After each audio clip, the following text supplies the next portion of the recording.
మీ ఎలాంటి వ్యాపార ప్రకటనలకైనా వెంటనే మా ఛానల్ సంప్రదించండి. శ్రీ గురుభ్యో నమ. హరి ఓం. శ్రీ మహాగణాధిపతయే నమ. శ్రీ మహాసరస్వత్యై నమ. శ్రీ గురుభ్యో నమ. హరి ఓం. అగజానన పద్మార్కము గజానన మహర్నిశం అనేకదం తం భక్తానాం ఏకదం తముపాస్మహే.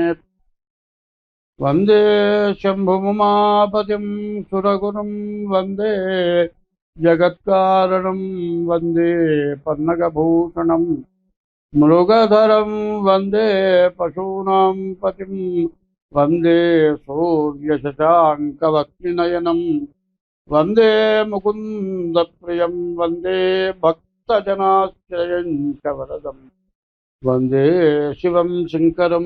2025 సంవత్సరం డిసెంబర్ నెల 11వ రాశి కుంభరాశి. ఈ కుంభరాశికి ఏలినాటి శని చివరి భాగం, రెండో భాగం. ఇది చాలా వరకు అయిపోయింది, చాలా బాగుంది. కుజుడు శుక్రుడు రవి ఈ డిసెంబర్ నెలలో ఏకాదశానికి వచ్చారు. మరి శని ద్వితీయ స్థానానికి వచ్చాడు, ధనస్థానానికి వచ్చాడు. గురువు పంచమంలో ఉన్నాడు, చాలా బాగున్నాడు. బుధుడు బాగున్నాడు, వ్యాపారం బాగుంది, వ్యవసాయం బాగుంది. వివాహం కాని వాళ్ళకి వివాహం అవుతుంది, మీరు అనుకున్న పనులన్నీ అవుతాయి. విద్య చాలా బాగుంటుంది, ఉద్యోగం వస్తుంది. విదేశాలకు వెళ్ళాలనుకునే వాళ్ళకి విదేశాలకు వెళ్ళటానికి బాగా మంచి అవకాశం కనబడుతుంది. ఎటువంటి లోటు లేదు. కానీ ఎప్పుడు కూడా శనీశ్వరుడు ఎటువంటి వాడు అనేది ఆలోచిస్తే ఎప్పుడు కూడా పడమట దిక్కును చూస్తూ ఉంటాడు శని, పడమట తిరిగి ఉంటాడు శని. అటువంటి శనికి ఎవరైతే శనిని పూజిస్తారో వాళ్ళని శని ఎప్పుడు ఏమీ చేయను అని చెప్పారు. వాళ్ళకి ఎటువంటి కష్టం కలిగించనున్నాడు. నీవు మంచి నల్ల నువ్వులు, తెల్ల నువ్వులు కాదు, నల్ల నువ్వులు తీసుకొని వెళ్ళి నువ్వులు నూనె పట్టించుకొని ప్రతిరోజు శని దగ్గర దీపారాధన చేసి శని మీద అంతా నువ్వుల నూనె వేసి నల్ల నువ్వులు వేసి కనీసం ఒక బెల్లం ముక్క నైవేద్యం పెట్టొస్తే కనీసం విజయానికి వచ్చినటువంటి శని వల్ల మంచి మేలు జరుగుతుంది. ప్రతిరోజు చేయటం మంచిది. శనివారం తప్పనిసరిగా చేయండి. శనివారం శనికి అభిషేకం చేయించుకోండి. శని త్రయోదశి వస్తే శని త్రయోదశి రోజున శనికి తప్పనిసరిగా అభిషేకం చేయించుకోండి. ఈ రాశి వాళ్ళకి అన్ని విధాలా చాలా మంచి జరుగుతుంది. పిల్లలు లేని వాళ్ళకి పిల్లలు కలుగుతారు. వ్యాపారం లేని వాళ్ళకి వ్యాపారం సాగుతుంది. వ్యాపారం కుంటుబడి ఆగిపోయిన వాళ్ళకు కూడా వ్యాపారం తిరిగి సాగుతుంది. ఇప్పటి వరకు మేషం దగ్గర నుంచి ధనస్సు వరకు 10 రాశుల్లో చెప్పిన దానికంటే ఈ 11వ రాశి అయిన కుంభరాశి అన్ని విధాలా చాలా బాగుంది. ఇప్పటికి 5 సంవత్సరాల నుంచి వీళ్ళ పరిస్థితి చాలా భయంకరమైన స్థితిలో ఉంది. ఏమండి, మీరు చెప్పాము మేము చాలా ఇబ్బందులు పడుతున్నాము అనే మాట చెప్పొద్దు. నిన్ననే యూట్యూబ్లో చూపించారు 80 ఏళ్ళ ముసలాయన. మరి కాలేజీ పోయి తాతలని చెబుతున్నాడు. కాలేజీ వాళ్ళు వీళ్ళు కుమ్మక్కైనారో ఎట్లా జరిగిందో తెలియదు. ఈ పిల్లని చిన్న పిల్లని 14 ఏళ్ల పిల్లని పొలాల్లో తీసుకెళ్లి వ్యభిచారం చేశాడు. అప్పటికి 3 సార్లు 4 సార్లు చేశాడు. చివరికి ఎవరో చూచారు, పట్టించారు. పోలీసులు పట్టుకొని వెళుతుంటే వ్యాసు పోతారని చెరువుకు తిరిగి వెళ్ళి ఎగిరి చెరువులో దూకి చచ్చిపోయాడు. మరి ఏమిటంటే స్త్రీ సాంగత్యం అనేది చాలా అపకారం చేస్తుంది సార్. అపకారం అంటే దాని నియమం వచ్చారు.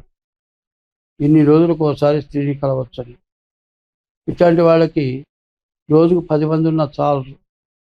80 ఏళ్ళ వాడికి ఏం రోగం అండి? 80 ఏళ్ళ వాడికి ఆ బుద్ధి పుట్టొచ్చా? సరిగ్గా కాబట్టి పొద్దుగుకులు ఇది చెబుతున్నాం అంటారేమో. జనానికి పుట్టిన జబ్బు ఇదే. పిల్లలు పుడుతున్నారు గర్భిణీతో ఉంటే స్కానింగ్ తీస్తే ఇదివరకు ఆడపిల్ల అని చెబితే గర్భస్రావం చేయించారు. ఆడపిల్లలు తగ్గిపోయినారు, మగపిల్లలు పెరిగారు, ఆడపిల్లలు దొరకట్లేదు. ఇప్పుడు చేయవలసిన పని ఏమిటి? పిల్లల్ని ఎక్కువ మంది కనుక తప్పదు. లేదా అసలు కనబాగని మానేయండి. ఉన్న పిల్లలకు మొగుడు దొరకట్లే, ఉన్న ఆడపిల్లలకు సరైన మొగుడు దొరకట్లే, పోనీ మగవాడికి సరైన భార్య దొరకట్లే. మగవాడు విజృంభించిన దానికంటే ఆడ మనిషి విజృంభిస్తే తెగబడితే ఎవ్వరు ఏమీ చేయలేరు. కాబట్టి దేశం మొత్తం మరి స్త్రీ పురుషుల యొక్క సమస్యల వల్ల దేశం మొత్తం అల్లకల్లో ఉంటుంది. కోర్టులో కేసులు పేరుకుపోయినాయి. కేసులు తీర్చడానికి కూడా జడ్జీల వల్ల కావట్లే. ఏదైనా మనం తలుచుకుంటే మనం ఏదైనా మంచి అయినా చేయగలం, చెడు అయినా చేయగలం. ఇది ప్రజారాజ్యం. ప్రజారాజ్యం ఎట్లా ఉండాలంటే ప్రజలంతా ధర్మంతో ఉండాలి. ధర్మంతో ఉంటే ఏమి ఇబ్బంది లేదు. ఈ కుంభరాశి ఇంకా 2 సంవత్సరాల 6 మాసాలు జాగ్రత్తగా ఉండాలి.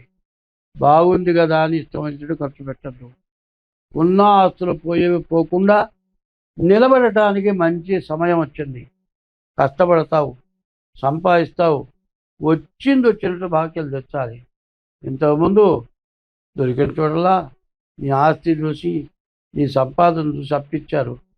పని పాట లేకుండా తిరిగి దుర్వ్యసనాలకు అలవాటుపడి మొత్తం ఖర్చు పెట్టుకొని మొత్తం పోగొట్టుకొని ఉన్న ఆస్తి అమ్మినా కూడా బాకీ తీరని పరిస్థితిగా వచ్చారు కుంభరాశి వాళ్ళు.